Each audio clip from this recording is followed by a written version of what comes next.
Speech of Nabila Idris sir and my friend Sadiq Karim.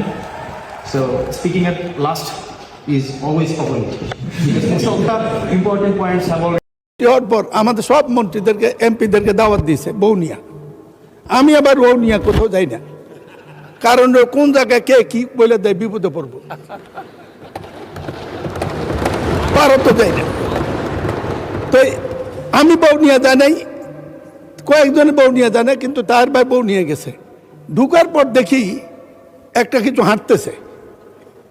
আমি বললাম যে তার ভাই ভাবি কই? কই যে ওই যে।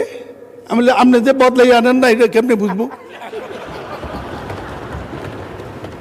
মাননীয় স্পিকার, আমাদের হাউসে আমাদের বোনেরা এসছে এমপি হইয়া, আপনি অভিনন্দন জানাচ্ছেন, আমি অভিনন্দন জানাতে চাই। সবাই মেধাবী, দুইজনের বক্তৃতা শুনছি, আগামী দিনে কিছু করতে পারবে, ভবিষ্যৎ আছে, লেখাপড়া জানা। কিন্তু বুঝলাম না তো কারা আপনারা ভিতরে কে? আপনারা এদিকে দেখতে পারেন, আমরা এদিকে দেখলে কি আছে এটা বুঝবো না, এটা ঠিক না। তো মাননীয় সদস্য